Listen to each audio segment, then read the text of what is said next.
Praise లాడండి. అందరికీ వందనాలు. బాగున్నారు కదండి అందరూ. వాక్యంలోకి వెళ్లే ముందు ప్రార్థించుకున్నాం. స్థుతులపైన ఆశ్రయుడైన దేవా, నీకు వందనములు, నీకు స్తోత్రాలు నాయన. గడిచిన కాలం అంతే మమ్మల్ని కాచి కాపాడి సజీవ రెక్కలలో ఉంచినందుకు నీకు స్తోత్రాలు నాయన. ప్రభా, మా హృదయములు మార్చండి, మా మనసులు మార్చమని అడుగుచున్నాం ప్రభా. వాక్యం ద్వారా మేము విని విశ్వాసం పొందుటకు సహాయం చేయమని అడుగుచున్నాం ప్రభా. నీవు నాయన ప్రభా సిలువలో బలి అయినావు నాయన ప్రభా, మా పాపాల కొరకు, మా తప్పిదమ్ముల కొరకు నాయన ప్రభా మమ్మల్ని క్షమించమని అడుగుచున్నాం ప్రభా. పశ్చాత్తాపం కలిగే హృదయమును దయచేయమని అడుగుచున్నాం ప్రభా. వినిచున్న వారికి, చూచుచున్న వారికి, ప్రతి ఒక్కరికి మారు మనసు దయచేయమని అడుగుచున్నాను తండ్రి. ఆమేన్. సిలువలో యేసుక్రీస్తు వారు సిలువ మోయిచు పలుకున్న మాటలు 7 మాటలు పలికారండి. రాత్రి మనము 1వ మాట చెప్పుకున్నాం కదండి. ఈరోజు 2వ మాట ఒకసారి చూసుకుందాం. దేవుడు మన కొరకే కదండి సిలువలో బలి అయినాడు. దేవుడు మనము చేసిన పాపములు ఆయన వల్లను ఏ దోషమైనను ఉన్నదా? ఏ దోషమును కూడా లేదు, ఏది కూడా లేదు. మనం ఏం చేసి ఉన్నాము? దేవునికి ఏమైనా చేయుచున్నామా? ఏం చేసాము? దేవుని సిలువకి అప్పగించాము. ఆయన వలన ఏ పాపమును కూడా లేదు. లోక 23:43 చూద్దామండి. 23:43. అందుకాయన వానితో, నేడు నీవు నాతో కూడా పరదేశులో ఉందువని నిశ్చయముగా నీతో చెప్పుచున్నాను. ఎవరని అంటున్నాడండి? యేసుక్రీస్తు వారు సిలువలో ఆయన పలికిన మాట 2వ మాట ఏమిటది? యేసుక్రీస్తు వారిని సిలువేసినప్పుడు 2 దొంగలనే యేసుక్రీస్తు వారికి ఇచ్చి ఉన్నారు. ఎడమ వైపు ఒకరు, కుడివైపు ఒకరు. ఒక దొంగ అందులో ఏమంటున్నాడంటే, నీవు నిజమైన రక్షకుడు కదా, నిజమైన యేసుక్రీస్తువు కదా, నీవు రక్షించుకుని మమ్మలను కూడా రక్షించుము అని చెప్పుచున్నాడు. అలాంటినప్పుడు మనము దేవుని ఎడల ఎందుకని? దేవుని వాక్యము రుచి చూసి తెలుసుకోమని చెప్పాను. ఒక దొంగ అయితే ఏమని, దేవుడు నిజంగా నీకు దేవుడు అంటే భయం లేదా అని వేరొక దొంగ అడుగుచున్నాడు. ఎందుకంటే యేసు, నీవు నీ రాజ్యంలో నన్ను కూడా చేర్చుకో అని యేసుక్రీస్తు వారిని అడుగుచున్నారు. దేవునికి భయపడుతున్నావా? మనము దేవునికి భయపడాలి అని ఒక దొంగ అనుకునిచున్నారు. అంటే యేసుక్రీస్తు వారికి ఇరువైపులో ఒకరు, ఎడమవైపు ఒకరు, కుడివైపు ఒకరు ఉంచి ఉన్నారు. లోక 23:40 చూద్దాం ఒకసారి అండి. అయితే 2వ వాడు వానిని గద్దించి, నీవు అదే శిక్ష విధిలో ఉన్నావు గనుక దేవునికి భయపడవా అంటే 2వ వాడు అనుచున్నాడు, నీవు కూడా అదే శిక్షలో ఉన్నావు కదా, నీవు దేవునికి భయపడవా అని ఒకడు అడుగుచున్నాడు. మనమైతే ఇది న్యాయమే, మనము చేసిన వాటికి తగిన ఫలము పొందుచున్నాము, కానీ ఈయన ఏ తప్పిదమును చెయ్యలేదని చెప్పాను. వేరొక దొంగలిద్దరూ మాట్లాడుకుంటున్నారు. ఈయనైతే ఏ తప్పిదమును కూడా లేదు, మనమైతే మనకి ఈ శిక్ష న్యాయమే కదా అని ఒకడు అంచు. నీవు దేవునికి భయపడవా అని ఒకరు అనుకునిచున్నారు. మనకైతే ఈ శిక్ష న్యాయమే, మనం చేసిన వాటికి తగిన ఫలము మనం పొందుచున్నాము, కానీ ఇతడి వలనే ఏ తప్పిదమును కూడా లేదని చెప్పుచున్నాడు. ఆయనను చూచి యేసు, నీవు నీ రాజ్యంలోనికి వచ్చినప్పుడు నన్ను జ్ఞాపకము చేసుకునుమని ఒక దొంగ అడుగుచున్నాడు. అప్పుడు ఎక్కడండి? దేవుని రాజ్యంలోకి, నీ రాజ్యంలోనే నేను ఈ రోజున చనిపోతాను కదా నీతో పాటు, అప్పుడు నీవు తిరిగి లేచినప్పుడు నీ రాజ్యంలో నన్ను చేర్చుకోమని అడుగుచున్నాడు. అందుకే ఆయన ఏమంటున్నాడంటే, నేడు నీవు నాతో కూడా పరదేశంలో ఉందివని నిశ్చయంగా నీతో చెప్పుచున్నానని. అప్పుడు ఎంత అయిందంటే ఆమె రమారమి 3 గంటలు అయినది. మధ్యాహ్న సమయం అది. ఆ సమయంలో వీరు సిలువ మీద వ్రేలాడుచు మాట్లాడుకునిచుంటున్నారు. ఏమనంటే, ప్రజలను నిలువబెట్టి చూచిచుండిరి. అధికారులను, వీడు ఇతరులను రక్షించేనే, వీడు దేవుడు ఏర్పరచుకునేనని క్రీస్తు అయిన ఎడల తనను తాను రక్షించుకుని అపహాసించి అంతటా సేనకులు అతని యొద్దకు వచ్చి ఆయనను చెరకనిచ్చిరి. ఏంటదండి? ఇతడు ఎవరు? ప్రజల దేవుడని చెప్పుచున్నాడు. దేవుడే ఏర్పరచుకున్నాడు, క్రీస్తు అని ఆయననే అనుచున్నారు. తనను తాను తగ్గించుకుని, తనను రక్షించుకుని, నన్ను కూడా రక్షించుమని ఒక దొంగ యేసుక్రీస్తు వారిని అపహాసము చేయుచున్నాడు. ఎప్పుడు? సిలువలోని. వేరొక దొంగ, నువ్వు దేవుడు అంటే నీకు భయం లేదా, దేవునికి భయపడవా నువ్వు అని అనుచున్నాడు. అయితే 2వ వారిని గద్దించి, నీవు అదే శిక్షను కూడా అదే శిక్షను విధించి ఉన్నావు గనుక దేవునికి భయపడవా అని అడుగుతున్నాం. మనం అలాంటి స్థితిలో ఉన్నప్పుడు ఏం చేయాలి? మనము పశ్చాత్తాపమును కలిగి ఉండాలి. మనము పశ్చాత్తాప పడాలి. పశ్చాత్తాప పడి మనము దేవుని అడగాలి. ఏమని? లోక 23:41 చదువుకున్నాం కదండి.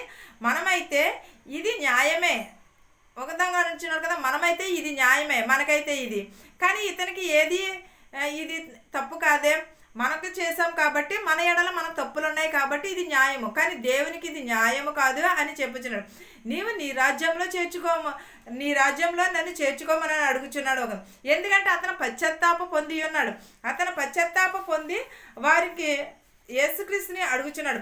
మన రక్షకుడైన యేసుక్రీస్తు నామమున మీకందరికీ కూడా శుభాభివందనములు చెల్లించుకుంటున్నాను. ప్రభువు స్వరము విని వీరు అనుకునిచున్నారనమాట. అక్కడ పలికిన మాటలలో రెండవ మాట అది. ఏమని? నేడు నీవు నాతో కూడా పరదేశంలో ఉందివని నిశ్చయముగా నీతో చెప్పుచున్నాను. పరదేశంలో ఉన్నామని మన రక్షకుడైన యేసుక్రీస్తు నామమున వందనములు. యేసుక్రీస్తు ప్రభువు సర్వమానవాళికి పాపము కొరకు సిలువలో బలి అయినాడు, మరణించి ఉన్నాడు సిలువలోనే. చివరిగా పలికిన మాటలలో రెండవ మాటే ఇది. వీరేమి? నేడు నీవు నాతో కూడా పరదేశంలో ఉంది. ఎందుకని? ఒక దొంగ పశ్చాత్తాపడి అడిగి ఉన్నాడు కాబట్టి చివరిగా పలికిన మాటలలో రెండవ మాట అది. వాళ్ళని ఆశిస్తున్నారు. నేడు నీవు నాతో కూడా పరదేశంలో ఉందివని నిశ్చయముగా చెప్పుచున్నానని చెప్పాను. యేసుక్రీస్తు మరియు ఇద్దరు దొంగలు సిలువకు వేయబడినప్పుడు ఒక దొంగ అంటున్నాడు, యేసు నిన్ను నువ్వు రక్షించుకొని మమ్మును కూడా రక్షింపుమని గర్వముగా యేసుక్రీస్తు వారితో అంటున్నాడు. మరొక దొంగ అయితే అంటున్నాడు, యేసు నీవు నీ రాజ్యంలోనికి వచ్చినప్పుడు నన్ను జ్ఞాపకము చేసుకో. ఈ పశ్చాత్తాపంతో కూడిన మాట వలన ఏం జరిగినది? వారు నరకంలో నుంచి రక్షింపబడి ఉన్నాడు. ఎందుకంటే ఆ దొంగ పశ్చాత్తాపడి ఉన్నాడు. పశ్చాత్తాపడి దేవునిని అడుగుచున్నాడు, నీ రాజ్యంలో నన్ను జ్ఞాపకము చేసుకో అని ఈ ఒక్క మాట వలనే నరకం నుండి రక్షింపబడి ఉన్నాడు. ప్రపంచంలోని మనం ఏం చేసినా, ఎన్ని తప్పులు చేసినా కూడా మనం పశ్చాత్తాప పడాలి దేవుని ఎదుట. మనుషుల ఎదుట పశ్చాత్తాప పడినా పడకపోయినా సరే మనము దేవుని ఎదుట మనం పశ్చాత్తాపడు. వెళ్ళవలసిన ఇతడు వెంటనే రక్షింపబడ్డాడు. ఎందుకని? నీ రాజ్యంలో నన్ను చేర్చుకో, నన్ను జ్ఞాపకము చేసుకో అనే ఒక్క పశ్చాత్తాపము కలిగిన మాటతో వాడు వెంటనే కూడా రక్షింపబడి ఉన్నాడు. రక్షింపబడి నిన్ను నువ్వు రక్షించుకో, మమ్ములను కూడా రక్షించమని అడుగుచున్నాడు. ఆఖరి నిమిషంలో ఏం జరిగినదండి? పశ్చాత్తాప పడుతుండటంతోటే ఆఖరి నిమిషంలో రక్షింపబడ్డాడు. ప్రపంచంలోనే అదృష్టవంతుడు ఎవరంటే ఈ దొంగ. ఎందుకంటే ఎన్నో పాపాలు, ఎన్నో దొంగతనాలు, ఎన్నో మోసాలు చేసి ఉన్నాడు. ఇవన్నీ చేసి కూడా దేవుని రాజ్యంలో నన్ను చేర్చుకో, నువ్వు వచ్చినప్పుడు నన్ను జ్ఞాపకము చేసుకో, నీ రాజ్యంలో నన్ను చేర్చుకో అని పశ్చాత్తాపమును కలిగి వాడు అడిగి ఉన్నాడు కాబట్టే కదా వారు రక్షింపబడ్డాడు. మారు మనసు పొంది ఉన్నాడు కదా, విరిగి నలిగిన హృదయమును కలిగి ఉన్నాడు కాబట్టే పశ్చాత్తాప గుణము వచ్చింది. లేకపోతే పశ్చాత్తాప గుణము కూడా రాదు. వేరొక వాడైతే వాడు కుడివైపున ఎడమ వైపున ఉన్నవాడైతే పశ్చాత్తాపము లేదు, గర్వంగా మాట్లాడుచున్నాడు, గర్వంగా అంటున్నాడు, దేవుని అపహాసము చేయుచున్నాడు. కానీ రెండవ వాడైతే మాత్రము పశ్చాత్తాపమును కలిగి దేవునికి భయపడి నువ్వు రక్షించుకో, మమ్మలను కూడా రక్షించు, నీ రాజ్యంలో మమ్మల్ని జ్ఞాపకము చేసుకోమని అన్నాడు. అప్పుడు ఈ ప్రపంచంలోనే అదృష్టవంతుడు అయ్యాడు. ప్రియ సహోదరులారా, నీకు ఆఖరి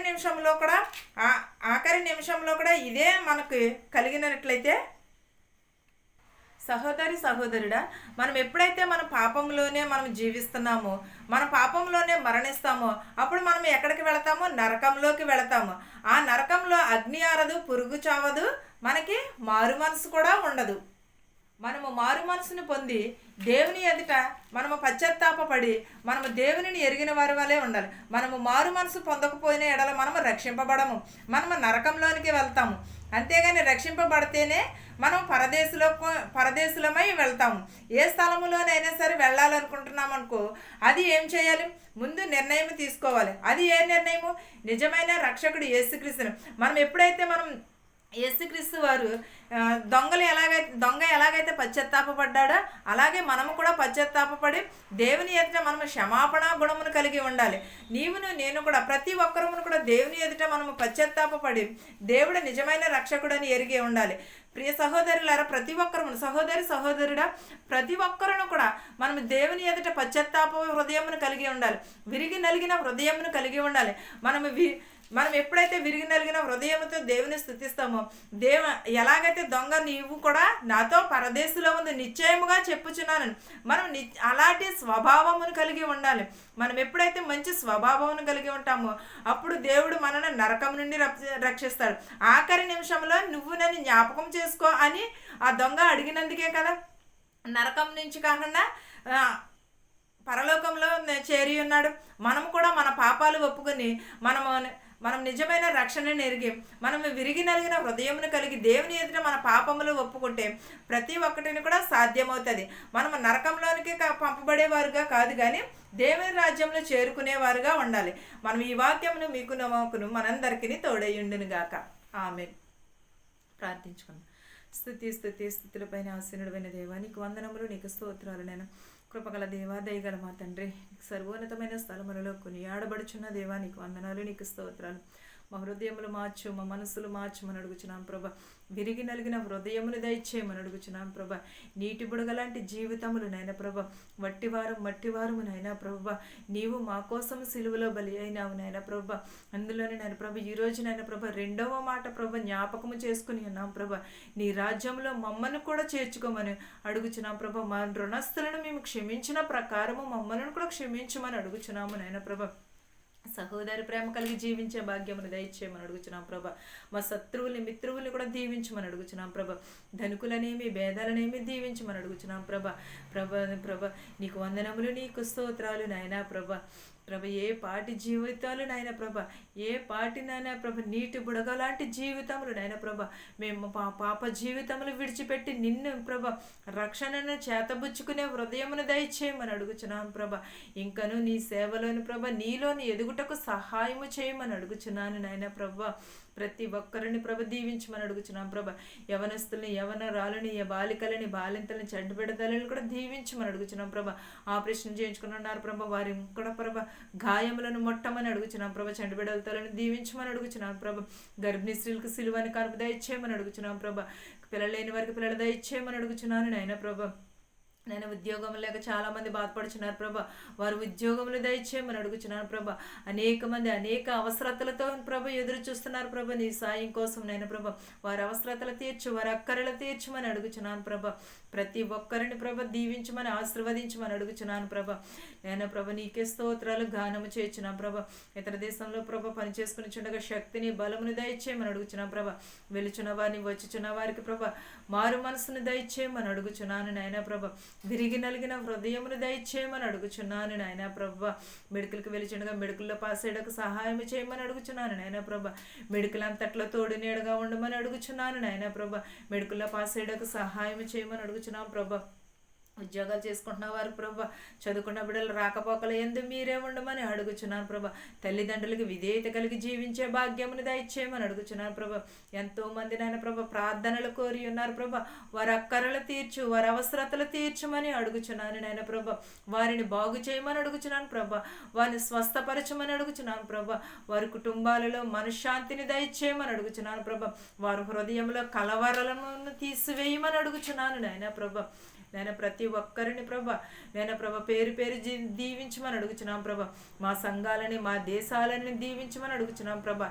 యవనస్తుల ప్రభా నీ వాక్యం చేత వారి నడతను శుద్ధి చేసుకోమని అడుగుచున్నాము నాయన ప్రభా. నాయన ఈ లెంటి కాలంలో నాయన ప్రభ మీరుండి నాయన ప్రభ ఉపవాసం ఉంటున్న వారిని ప్రభ మీరుండి నాయన ప్రభ మీ దేవదూతలు కావలా ఉంచి వారికి నాయన ప్రభ క్షేమముగా ప్రభ ఉండుటకు సహాయము చేయమని అడుగుచున్నాను ప్రభ. శాతాను శోధనలకు లొంగకోకుండా సహాయము చేయమని అడుగుచున్నాము నాయన ప్రభ. శాతాను మిమ్మల్ని శోధించినది ప్రభ. మేము ఏ పాటి వారము ప్రభ, వట్టి వారము, మట్టి వారము ప్రభ. మమ్మల్ని బాగు చేయమని అడుగుచున్నాను ప్రభ. ప్రతి ఒక్కరిని ప్రభ, ప్రతి ఒక్కరి కుటుంబాలలో ప్రభ శాంతిని సమాధానమును దయచేయమని అడుగుచున్నాం ప్రభ. మా దేశాలని మా సంఘాలను దీవించమని అడుగుచున్నాము నాయనా ప్రభ. బస్సులో వెలిచినారు, రైలులో వెలిచినారు, వాహనములు ఏవైతే నడుపుచున్నారో వారి గృహాలకి సురక్షితంగా చేర్చమని అడుగుచున్నాము నాయన ప్రభ. యాక్సిడెంట్ అయ్యున్నారు ప్రభ, వారిని కూడా గాయములను ముట్టి స్వస్థపరచమని అడుగుచున్నాను ప్రభ. వారిని బాగు చేయమని అడుగుచున్నాను నాయన ప్రభ. లేవనెత్తమని అడుగుచున్నాను నాయన ప్రభ. ఆరోగ్యమును దయచేయమని అడుగుచున్నాను తండ్రి. ఆమేన్. పరలోకమందున్న మా తండ్రి, నీ నామమును పరిశుద్ధపరచబడును గాక, నీ రాజ్యం వచ్చును గాక, నీ చిత్తము పరలోకమందు భూమియందు నెరవేరునట్లును మా అనుదినాహారము నేడు మాకు దయచేయము. మా రుణస్థులను మేము క్షమించిన ప్రకారము మా రుణములను క్షమించుము. దుష్టు నుండి శోధన నుండి తప్పించుము. రాజ్యమును శక్తియు మహిమయు నిరంతరము నీవై ఉన్నావు మా తండ్రి. ఆమేన్. ఆమేన్. అందరికీ వందనాలండి.